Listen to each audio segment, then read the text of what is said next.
ذرا تصور کریں، جس انسان کو اللہ تعالیٰ نے آپ کا شریک حیات مقرر فرمایا ہے، اس کی زندگی میں اس وقت ایسے فیصلے اور ایسے حالات چل رہے ہیں جن سے آپ بالکل بے خبر ہیں۔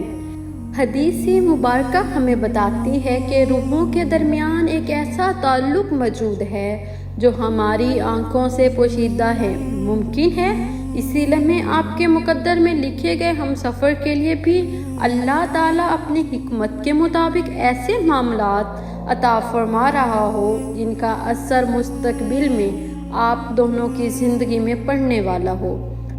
آج ہم قرآن کریم اور سنت رسول کی روشنی میں یہ جاننے کی کوشش کریں گے کہ اللہ تعالیٰ نے نکاح کے بارے میں کیا فرمایا ہے، روحوں کے باہمی تعلق کی حقیقت کیا ہے، اور اللہ تعالیٰ اپنے بندوں کے معاملات کس انداز سے عطا فرماتا ہے۔ ایک لمحے کے لیے اپنے دل پر ہاتھ رکھ کر سوچیں، کیا آپ نے کبھی یہ خیال کیا ہے کہ جس شخص کو اللہ تعالیٰ نے آپ کی قسمت میں لکھا ہے وہ اس وقت کہاں ہوگا اور کس حال میں ہوگا؟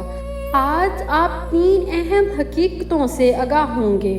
پہلی، روحوں کے تعلق کے بارے میں نبی کریم کی رہنمائی۔ دوسرا، قرآن مجید میں نکاح کی عظمت اور اس کا مقصد۔ اور تیسری، اللہ تعالیٰ اپنے بندوں کے لیے معاملات کس حکمت کے ساتھ تیار فرماتا ہے۔ رسول پاک صلی اللہ علیہ وسلم نے فرمایا، روحوں لشکروں کی طرح ہیں جو ایک دوسرے کو پہچانتی ہے، وہ آپس میں مانوس ہو جاتی ہے، اور جو ایک دوسرے سے اجنبی ہوتی ہیں وہ الگ رہتی ہیں۔ اس حدیث سے معلوم ہوتا ہے کہ روحوں کے درمیان ایک ایسا تعلق موجود ہے جس کی مکمل حقیقت اللہ تعالیٰ ہی بہتر جانتا ہے۔ اللہ تعالیٰ سورۃ روم آیت نمبر 21 میں فرماتا ہے کہ اس نے تمہارے لیے تم ہی میں سے جوڑے پیدا کیے تاکہ تم ان سے سکون حاصل کرو، اور تمہارے درمیان محبت اور رحمت رکھ دی۔ غور کیجئے، نکاح صرف ایک دنیاوی رشتہ نہیں بلکہ اللہ تعالیٰ کی عظیم نشانیوں میں سے ایک نشانی ہے۔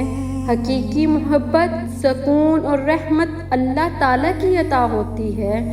اللہ تعالیٰ سورۃ رد آیت 11 میں فرماتے ہیں کہ ہر انسان پر ایسے فرشتے مقرر ہیں جو اللہ کے حکم سے اس کی حفاظت کرتے ہیں۔ مفسرین نے بیان کیا ہے کہ یہ فرشتے انسان کے اعمال اور اس کی دعاؤں کے بھی گواہ بنتے ہیں۔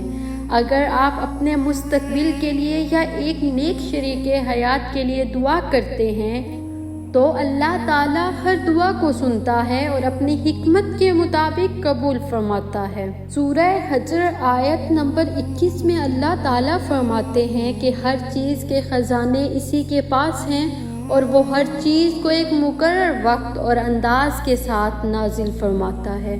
اس کا مطلب یہ ہے کہ رزق ہو، نکاح ہو یا زندگی کی کوئی اور نعمت، ہر چیز اللہ تعالیٰ کے مقرر کیے ہوئے وقت پر ہی ملتی ہے، نہ اس سے پہلے اور نہ ہی اس کے بعد۔ رسول پاک صلی اللہ علیہ وسلم نے فرمایا کہ اللہ تعالیٰ کے کچھ فرشتے زمین میں گھومتے رہتے ہیں اور ذکر کرنے والوں کو تلاش کرتے ہیں۔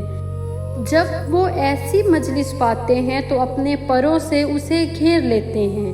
لہٰذا جب آپ اخلاص کے ساتھ اللہ تعالیٰ کو یاد کرتے ہیں، اس سے دعا کرتے ہیں اور اس پر بھروسہ رکھتے ہیں تو اللہ تعالیٰ کی رحمت آپ کو گھیر لیتی ہے، چاہے آپ کو اس کا احساس نہ ہو۔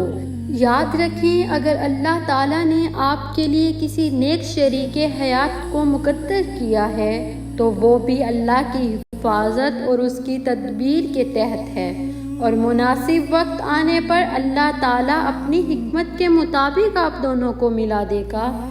اسی لیے کبھی مایوس نہ ہو، اللہ تعالیٰ کے فیصلوں پر یقین رکھیں، اس سے دعا کرتے رہیں کیونکہ وہ اپنے بندوں کے لیے ہمیشہ بہترین فیصلہ فرماتا ہے۔ اللہ تعالیٰ ہم سب کو ایمان، سکون، نیک شریک حیات اور اپنی بے شمار رحمتیں عطا فرمائے۔ آمین۔